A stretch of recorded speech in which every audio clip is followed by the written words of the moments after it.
Alrighty, gang. Here's to nights that turn into mornings and friends that turn into family. Cheers!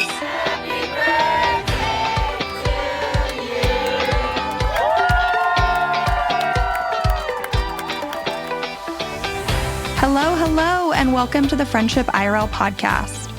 I'm your host, Alex Alexander. My friends, they would tell you I like to ask the hard questions. You know who I am in the group. I'm the person that's saying, okay, I'm going to ask this question, but don't feel like you have to answer it. And now I can be that friend for you too.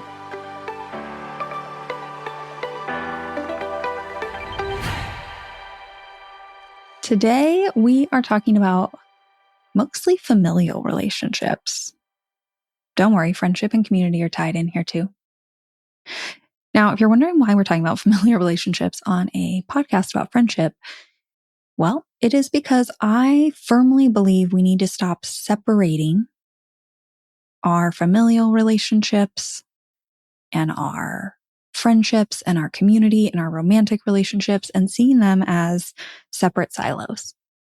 What we need to do instead is look at the cumulative impact of all the relationships in our life.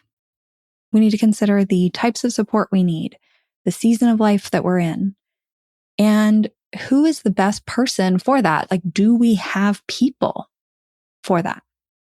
And those people might be family, they might be community, they might be friends, and going out there and filling in any areas where we don't have the people.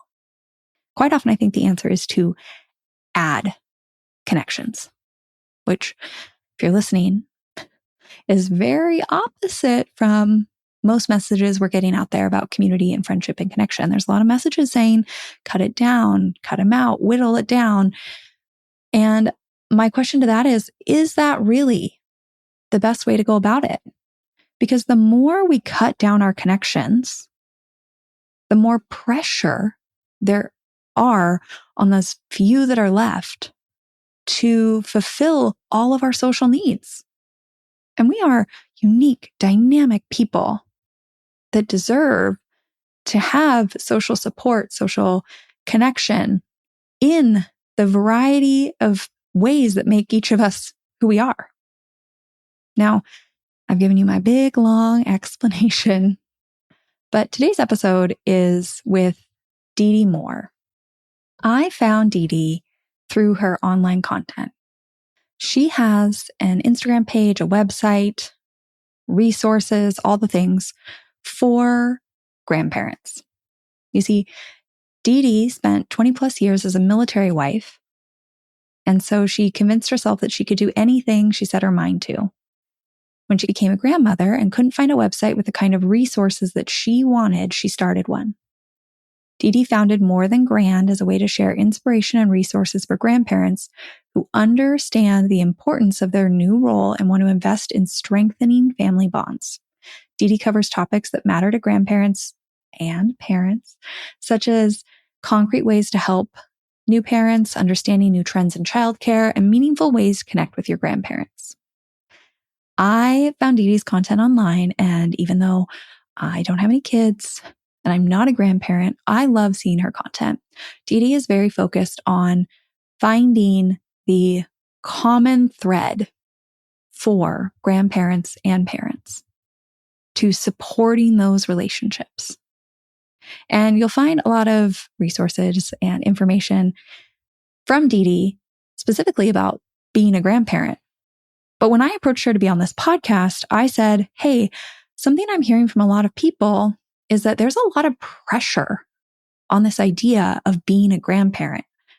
And I want to talk about how I think how building a social fabric outside of your role of a grandparent supports your role as a grandparent, supports you as a person, a human, that dynamic, unique self, so that when you show back up for your grandkids, you have this stable foundation of all the other people and you can pour into your grandkids. And when I told DeeDee that, she immediately said, yes, I want to come on the podcast. So that is what we're talking about today. let's get to today's episode. Hi, DeeDee. I am so excited that you're here today. I think this is going to be such a great conversation. Thanks for being here. Thank you so much. I'm excited too. I am always happy to come and talk about how we can make our relationships better. And I think this is going to be a fun episode. I talk so much about how we need to be looking at kind of our cumulative social wellness situation, how quite often there's this focus on like family versus friends versus community, Right. as if they're all separate. And I really firmly believe that like what is happening in one is affecting the other. If you wish that something was different in one of those categories, you might be able to look for it in another category. So Right. it doesn't have to be just one or the other. And that's why I think talking about family is just as important as friendship. It's incredibly important to look Right. at them all together. Right. Can you tell me, or not me, I know, but maybe I'll learn something new. Can you tell our audience today a little bit about More Than Grand, your platform, what you're doing? So I started More Than Grand about 4 years ago now, and I think of it as a bridge from parent to grandparent. We not only help parents and grandparents communicate better, but we help grandparents as they transition from being a parent to being a grandparent. It's not an easy transition, and it's especially difficult when you are forming new relationships with your adult kids as they become parents. So there's a lot to learn and a lot of mistakes to make if you're not careful. So we try to help you navigate all of that and keep those relationships really strong and healthy. I found out about your platform through our mutual online friend, Janelle Marie, who talks about strained family relationships and how to better communicate. And she reposted something of yours I'll never forget. And I opened it up and I just thought to myself, oh my gosh, somebody is talking about this. Because I see your platform kind of like mine. It's a topic that we need to be having more conversations about, but there aren't that many people openly having them. Correct. And it's been really eye-opening to me. I have really great relationships with my in-laws, with my daughter-in-law, with my family. And it's been really eye-opening to see how many people need to know how to navigate that and make those relationships better. Yeah, I just really appreciate, I've been following you for a while and I'm not a grandparent by any means, but I really enjoy seeing your content. I really like watching the conversations you're having, maybe the thought process that my parents' generation is having, what they're going through. Like it can't hurt to think through that, even if I'm not having Absolutely. to navigate that at the moment. Right. And one thing is, it's a relationship like any other. So a lot of the advice that I'm giving is just basic relationship advice, communication, respecting the other person's perspective. Those are all things that are valuable in any relationship. And I think grandparents sometimes feel like they're having this grandparent experience that is divorced from the actual relationships within the family. And that can get in the way. Okay, wait. Go a little deeper on that because that's gold. What you just said is so good. It was actually somebody's comment on one of my videos, and they said, "Oh, our children can't understand what the grandparent experience means." And I thought, what is the grandparent experience?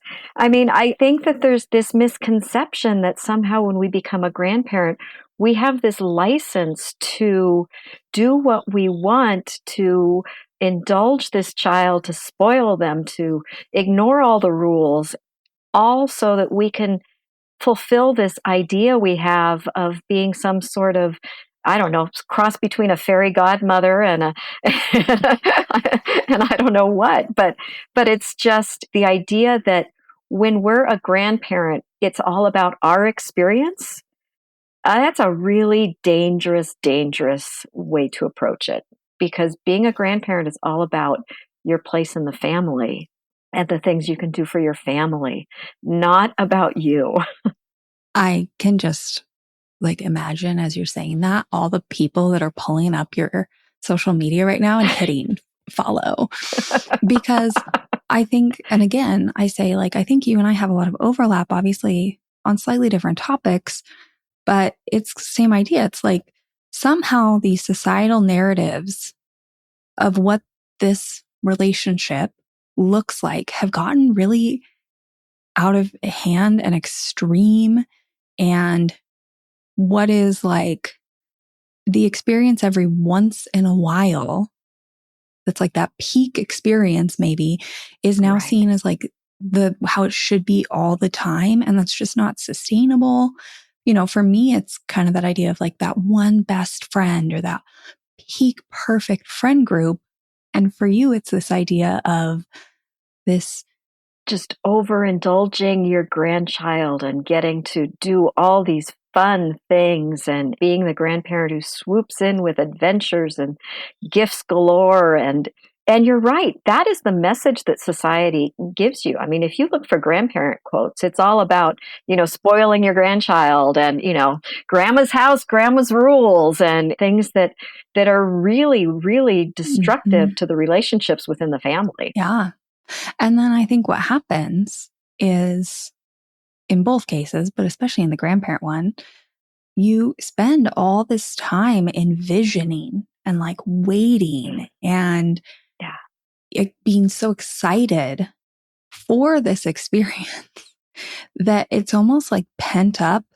This is kind of what I see sometimes is when you do get that first grandchild, it's almost like it kind of explodes, which I think makes it even more intense, is that there's not necessarily a subtle entry into it. Right.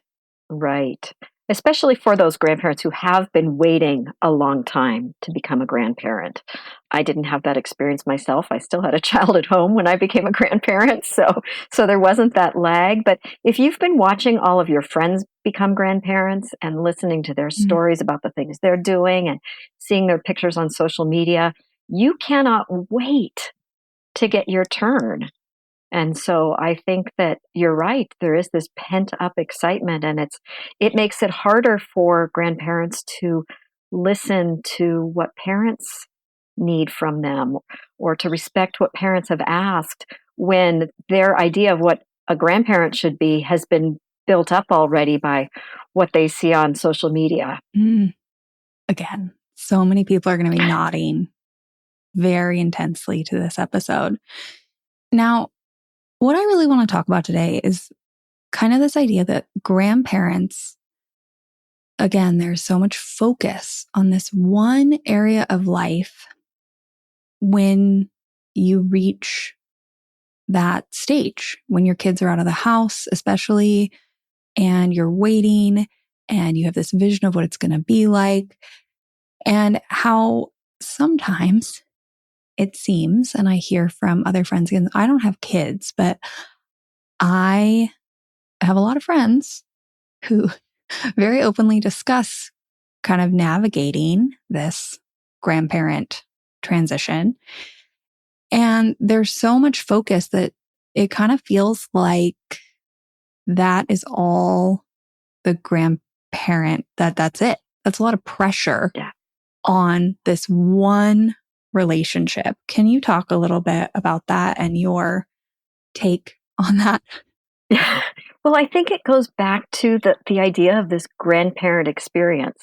If you've been waiting to become a grandparent and you're excited about the experience of being a grandparent, you may be forgetting about all the other parts of your life that can bring you fulfillment. And I see it a lot in grandparents, especially those who become a grandparent at the same time that they retire.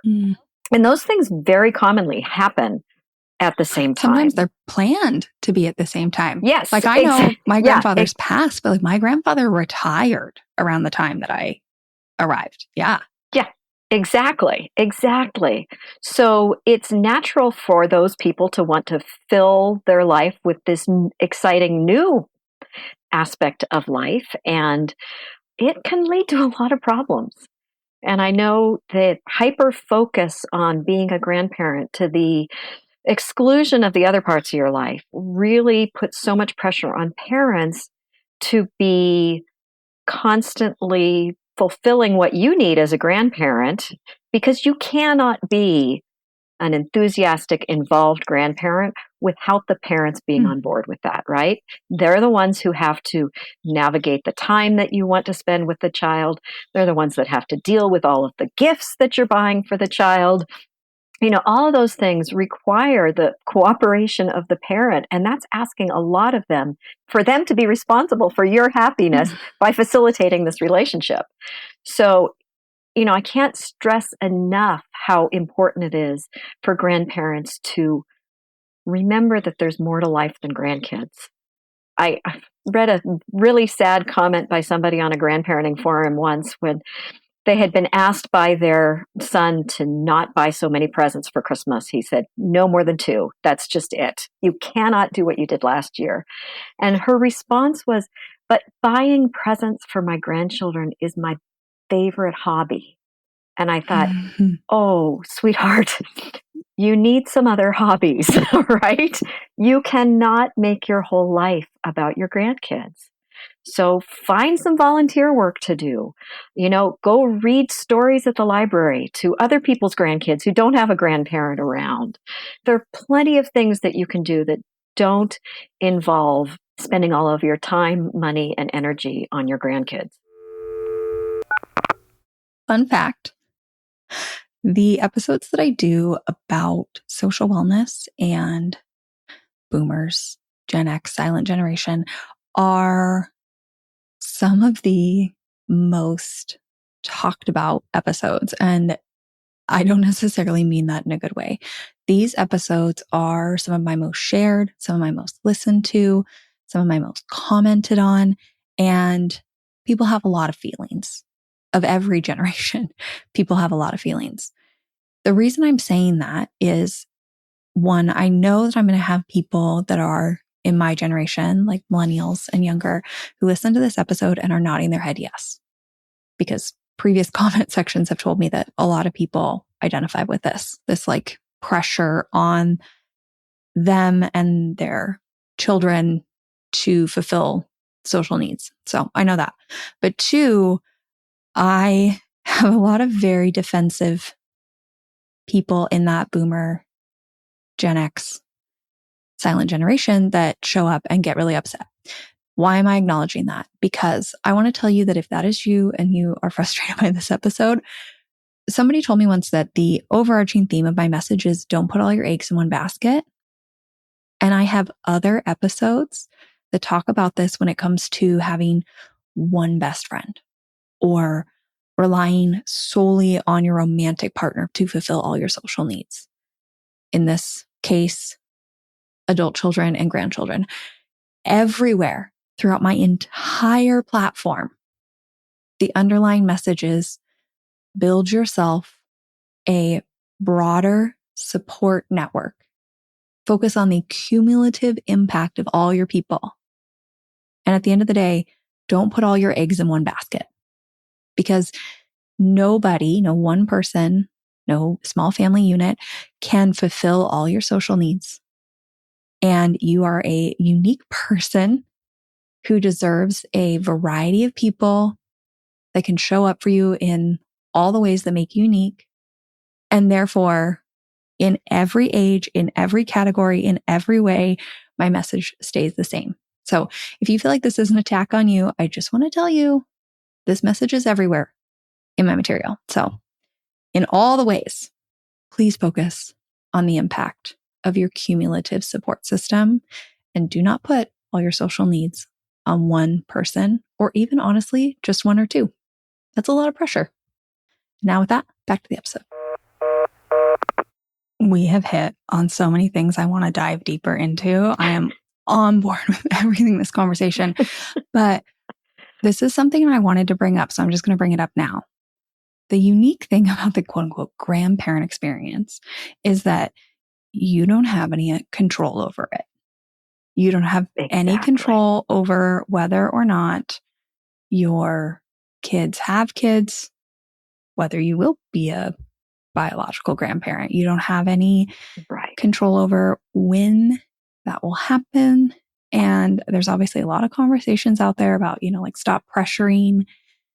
It's not fair, things like that. And I am always thinking about this, which is like, if you want the quote unquote grandparent experience, there are so many kids out there who could use that kind of grandparent like connection or mentor or community member.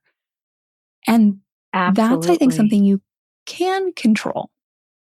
You can put yourself in places, like you were saying, you can go read stories at the library. You can, there are places you can go and volunteer to help babies that need overnight care.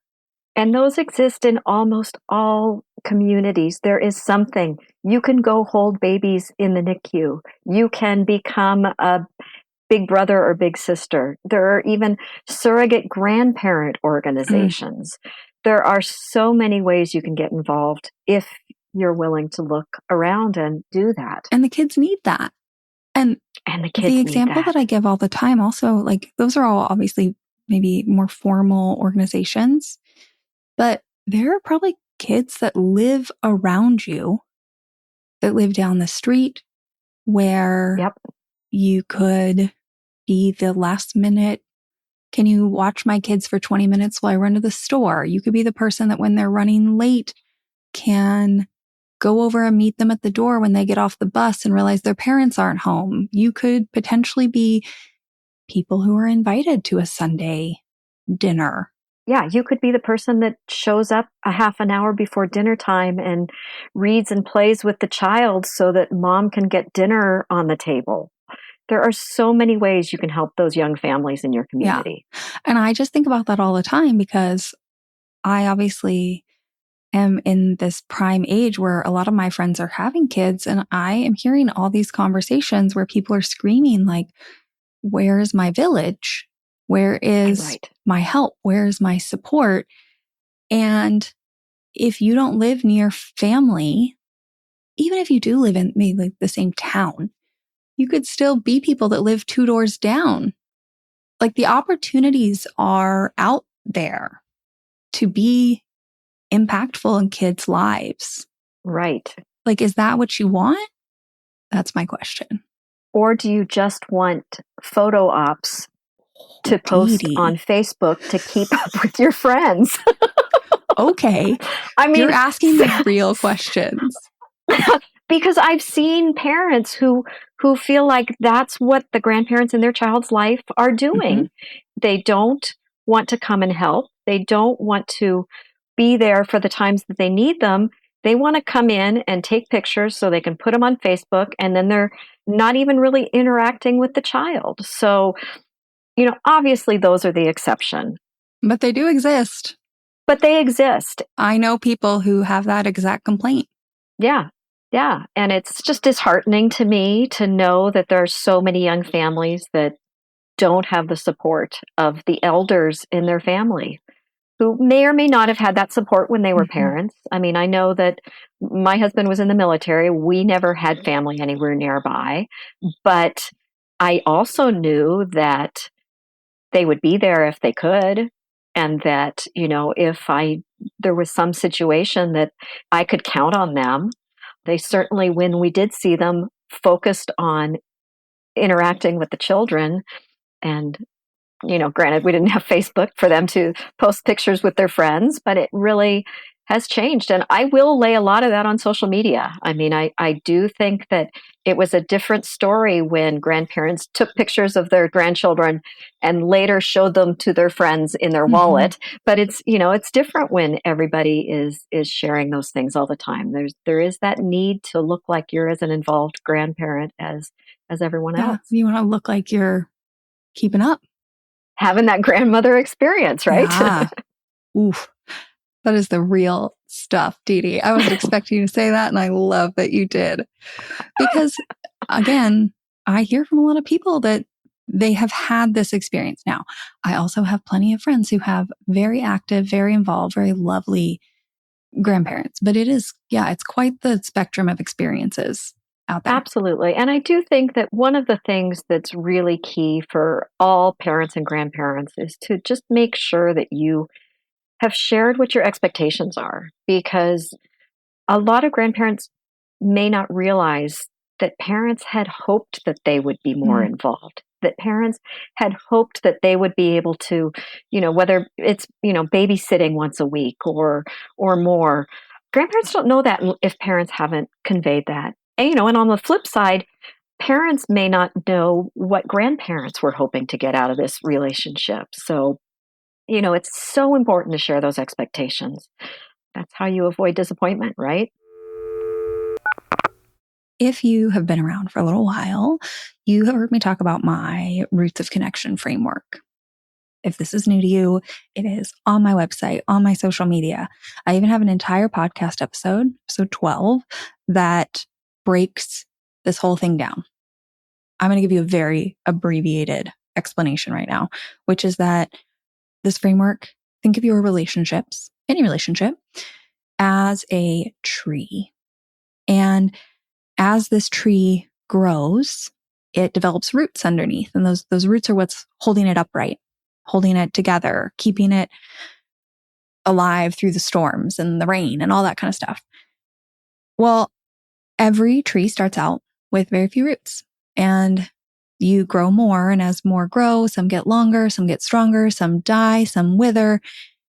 They're constantly changing. And that's how our relationships are. Now, I have 3 types of roots. Again, go listen to the episode. But the reason I wanted to mention this is because one of those roots is what I call a story root. These are beliefs and expectations, and they hold our relationships together because we have a belief, and that will be the reason we initiate contact or send, a gift or a message or show up for something, because we believe they care about me or they are my friend. Now, there are beliefs such as we are family. As you're listening to that, whatever that belief means to you, you have expectations that come along with that. Some of them probably are your own, but these big ones like we are family has expectations that also come from like societal messages, media, observations from other people's familial relationships. And sometimes these relationships meet expectations and sometimes they don't. Now, they are my grandparents. I understand that like a little kiddo isn't going to get this, but when somebody gets old enough, teen, young adult, older adult, whatever, you have these expectations of you are my grandparent, whether you meet them or not, it's going to impact your relationship. Now, one of the things here is that quite often, especially these beliefs that we hold that have like societal messaging, we sometimes aren't talking about what our expectations are, which is, again, why I'm pointing this whole thing out, is because that's what DeeDee's talking about here. When you say you are the grandparent, it's really honing in on like, what are the expectations here to support that belief, to give it evidence, to make it feel true. And I think in situations like we are family, you are my parent, you are my grandparent, we don't always talk about what those expectations are, but we can. And the more specific we make the expectations and the more we negotiate them to be in a way that feels right to everybody, the more likely it is that those expectations will be met, that beliefs will be supported. There will be a nice, strong root that helps hold up that relationship. Yeah, and just have those conversations. I think you're very right. And I think that grandparents, obviously, a lot of people default to grandparents. Other people maybe have their walls up because they've heard how out of hand things can get. The reason I'm thinking through that is because as somebody who sees myself as currently we don't have any kids, kind of that like auntie role for a lot of kiddos and trying to be really mindful. Like I want to be active in the kids' lives. Like I care very deeply about that. I just know that sometimes I have to maybe voice that I want to be active and offer ideas for how I can show up multiple times to my friends, because there's a lot of like, oh, well, you don't really want to do that. Like if you did it, you wouldn't want to do it. Like, you know, you really want to babysit on a Saturday night? You know, like they almost don't believe me. And I think that you maybe do believe grandparents a little bit more. But I guess like as somebody who's not a grandparent, I think you kind of have to like suggest multiple times sometimes. Parents are so overwhelmed. Yeah. I mean, there is so much to figure out as a new parent. Figuring out how a grandparent's going to fit into the equation should not be your responsibility. So it's, again, communication. Talk about it. Talk about what you want to do as a grandparent, how you want to be involved, and share that with parents. And parents, you know, it's important for you to share also and to listen to one another, right? Because so often these things are said, but we're not always really good at listening. So that's, you know, same as any other relationship. That's the communication is the key to making it work. Do you have any other tips on how either grandparents might go about that conversation or parents might ask grandparents to like try and get the conversation started? Exactly. Well, I do have an entire guide available for sale on my website. Look at that. Send people there. We'll put that in the show notes. It's called New Grandparent Essentials, and it includes a guided conversation to talk about all the things that end up impacting the grandparent-parent relationship.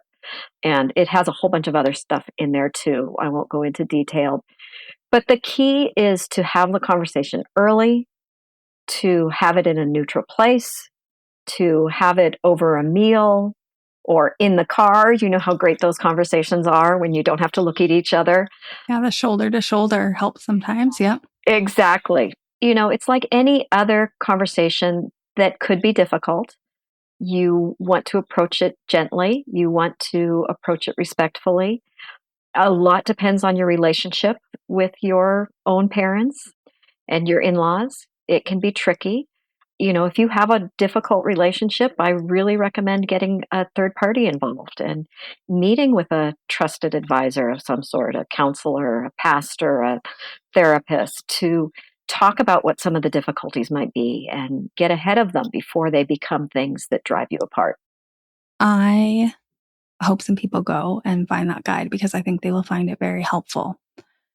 Now, you have touched on this a number of times, and I think, although it's not exactly the point of this episode because we're talking about grandparents, but it's the central tie to it all. And that is the parent to adult child relationship, the grandparent to adult child relationship, and how important that is. And navigating, I think that's another piece of this, right? Is like navigating that. In my mind, I firmly believe that the parent child, like your parent is still your parent. I'm not trying to say that, but it does move more into a little bit of this like friendship realm. You now have to build the relationship similar to how you would build a friendship. You can't rely on that, like, well, I'm your parent dynamic anymore. There has to be some mutual respect. And it's a little more nuanced than that. But can you talk a little bit about that relationship? Oh, that's so true. You really hit on it when you said it becomes more like a friend to friend relationship in some ways. You cannot expect your adult child to look at you as a person of authority at this point in their life. And you can't ask things of them that you would not ask a friend. You can't expect things that you would not expect from a good friend. It's just not how the world works if you want to continue to have a healthy relationship with them. I think it's something that gets ignored. I think that as people become grandparents, they focus so hard on that grandchild that they ignore the changes that are happening in their relationship with their adult child. And of course, this is true of all adult children, not just the Yes. ones who become parents, but it's even more crucial when there is that third generation involved because, well, for one thing, you want to continue your relationship with that generation. And, you hear about it all the time where grandparents have lost contact with a grandchild because the relationship with their adult child has disintegrated. So it's really, really important to navigate how that relationship is changing and to understand that it's changing, right? A lot of grandparents I don't think really grasp how much that relationship does change and why it's important for them to, learn to navigate that. I mean, it's no secret on this platform that my family relationships are strained. So I've obviously done a lot of thinking about this relationship, the adult child to your parent relationship. And people can take this or leave it, but kind of my reflections have led to this place where there's always some sense of that original parent child relationship there because a parent, grandparent, I don't think can really, well, you shouldn't be dumping on your kids. You shouldn't be like asking them for things that you should maybe be asking a friend, for example. An example of that would be that at one point, my dad asked me how to retire as if I would know. Yeah, right. Like that's funny. Well, you're smart. That's great. But like that would be something, fount of right? all That's knowledge. like stressful on me that maybe you shouldn't be putting down Sure. there, but you should be going to your peers who are also in the season of life who are going through this thing and asking for advice. So some of that, like asking advice down to your child, I think there's some like barriers there that should be respected. Otherwise, I do think that it really does develop into this friendship where you can't rely as much on the expectation of, well, I'm your parent. It's like you have to build Right. ways that you spend time together that you both enjoy. You have to find your shared interests. You have to navigate coming up with like new traditions and new ways you spend time together. And those are going to change over time. They're not going to be the same. Absolutely. And you as like the parent don't get to dictate what they are all the time. It's like a conversation. That's kind of where I've ended up Right. on my very in-depth thoughts at this point about this relationship. Well, I think you're exactly right. And, it's funny because I've been revamping our holiday guide for grandparents. And one of the things that we talk about in it is family traditions. Those might not continue exactly the way you've always done them. And that's really hard for some people, but it's something you've got to be respectful of. And, if you've always taken all the kids to get the picture with Santa, well, that's not your job anymore. Maybe the parents want to do that. Maybe they want you to do it. But you've got to be respectful of what they want. And, maybe they don't want Santa pictures at all, as much as that would ruin your display on the wall of every year with the Santa. But, those are the things that you have to talk about and navigate. Yeah. And I think just because the tradition ends doesn't mean there can't be a new one developed that currently maybe you don't hold the same nostalgia for, but in 5 years, 10 years, that's going to have been just as meaningful.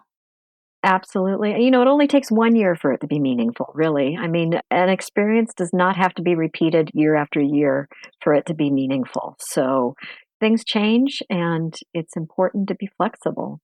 And I wanted to say something about what you were saying a little bit ago about how, your dad came to you to ask you for retirement advice. And I think that speaks to what we started with grandparents need to have more in their life, right?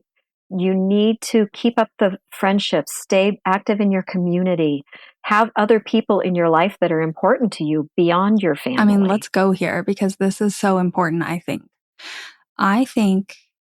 There's all sorts of stats out there, about all sorts of things, but it does show that when you get into that retirement age, like 60s, 70s, 80s, most people end up like the trajectory shows that you actually start gaining friends again. You have more close friends.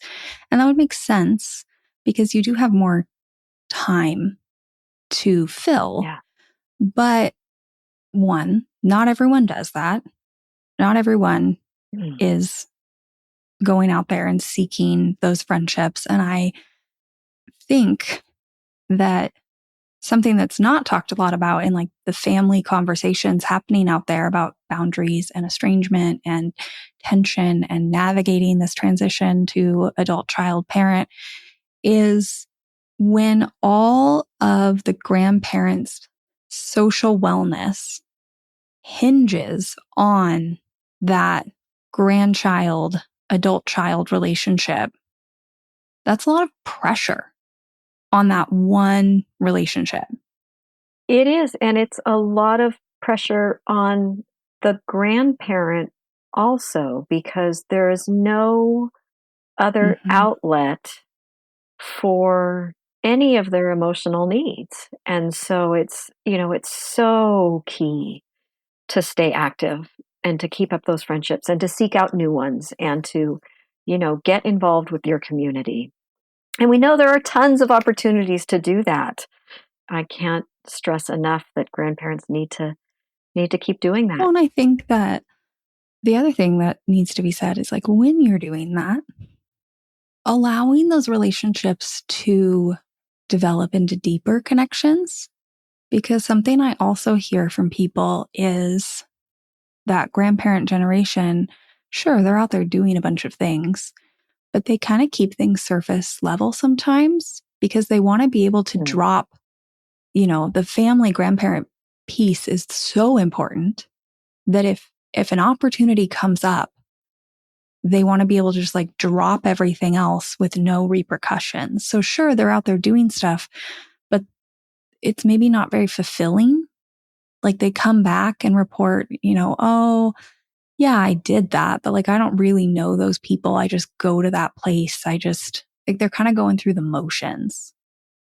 In which case, I don't think you're really getting obviously the benefits there. Your time is filled, sure, but you're kind of always waiting for this better thing. Yeah, like the pressure's still there. Yeah. That's such a great point.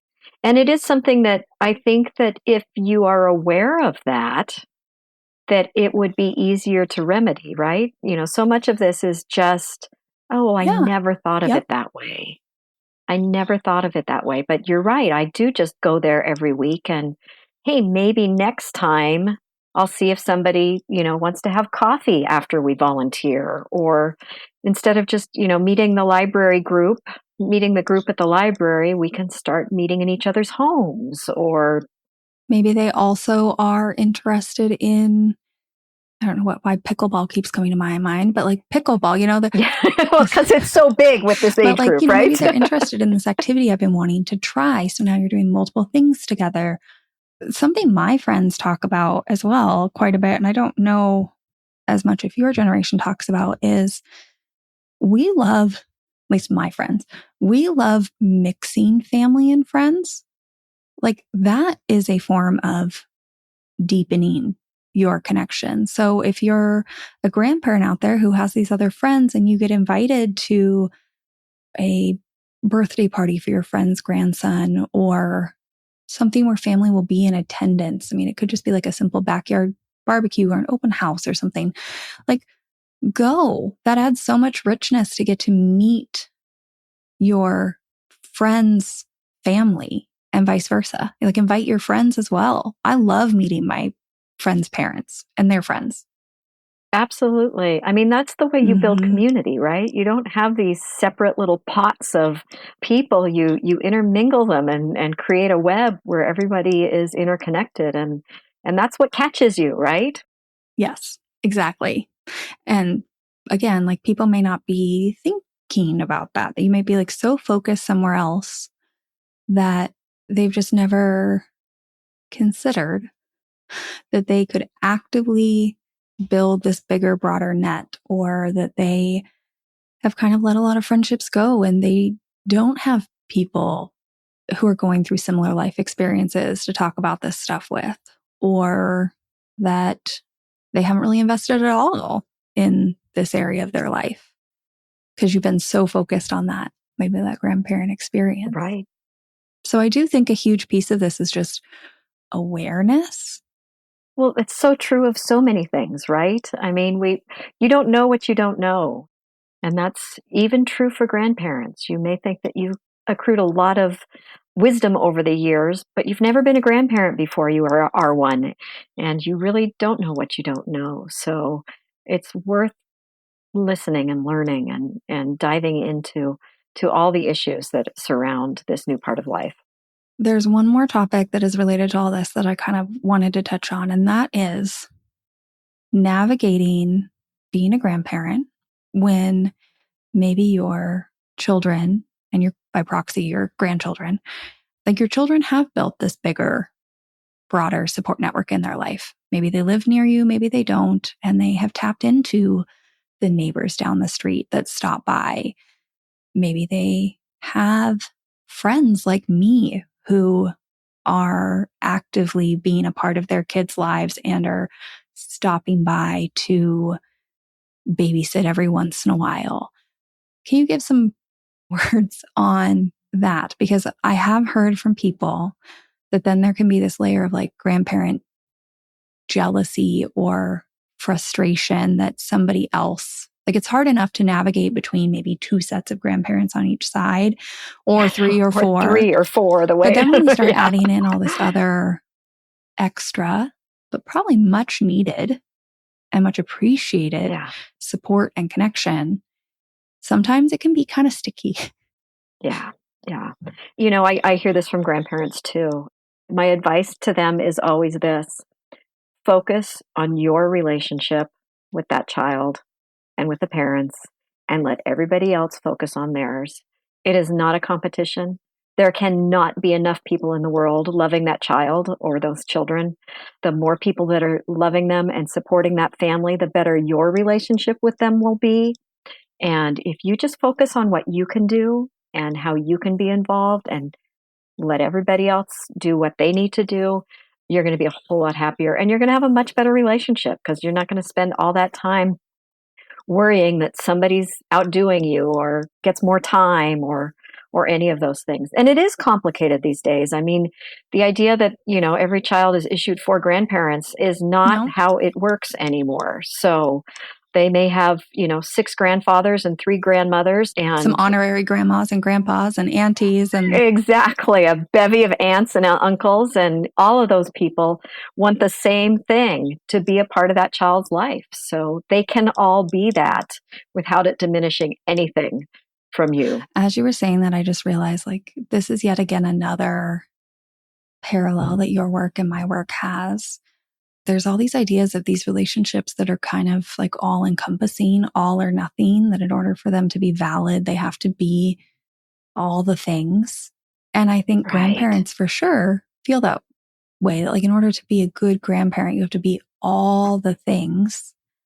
And none of us can be all the things for anybody. So yeah, instead of trying to compare or take up all the space, you know, just showing up for the things you're really great at as a grandparent, the ways that you can be there, and then like just being happy when other people can fill in other spaces.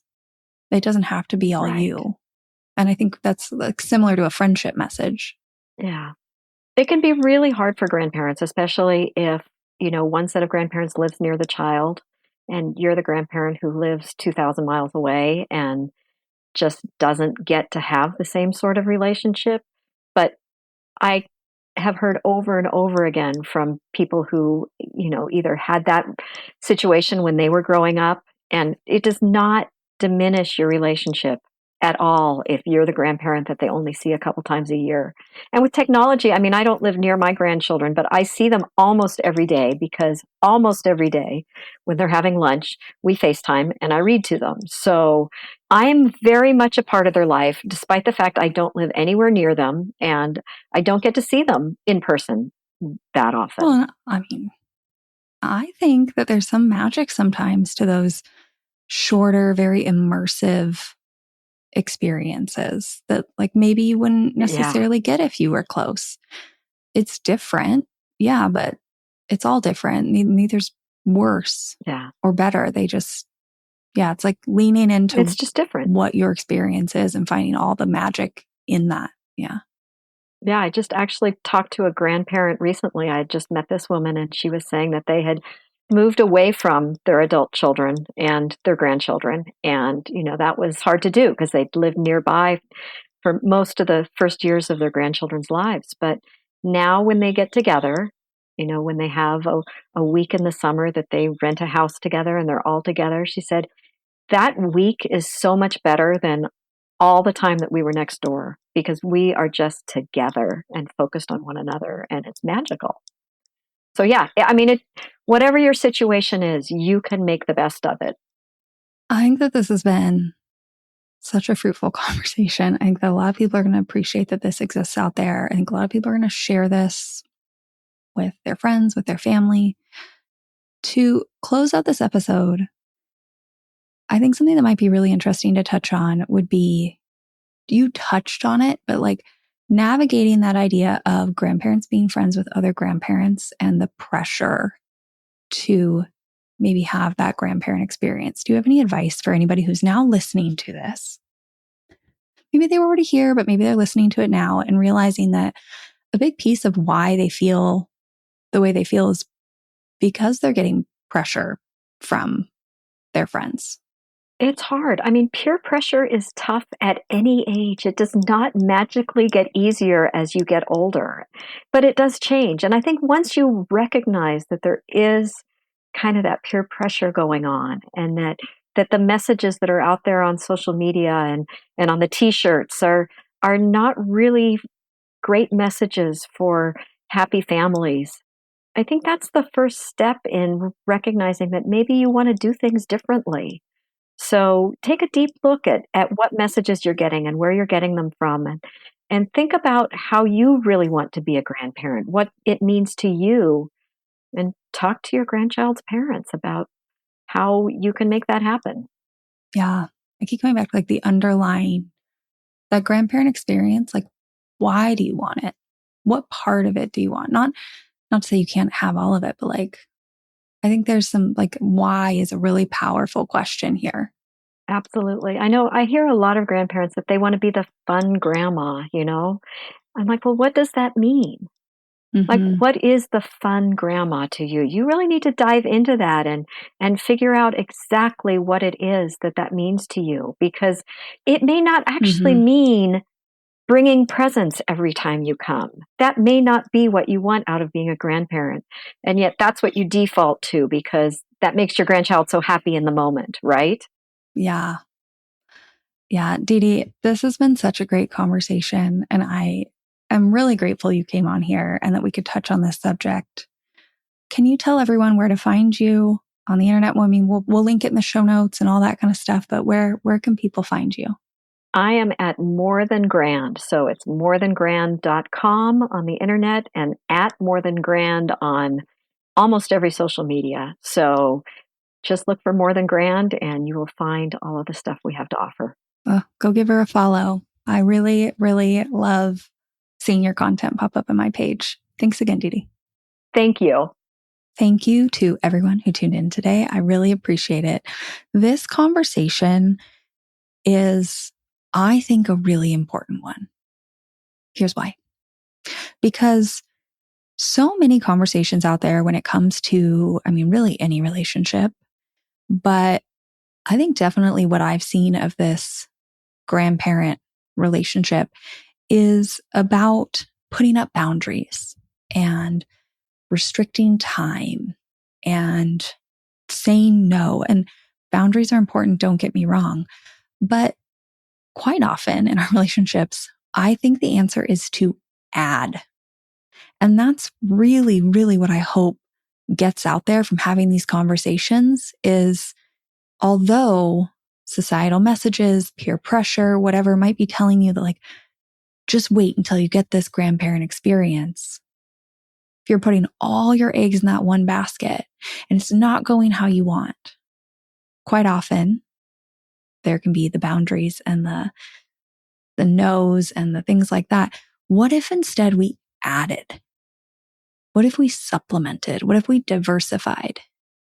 What if you broadened the social fabric of your life so that there was less pressure on these 1, 2, 3, this like small number of relationships?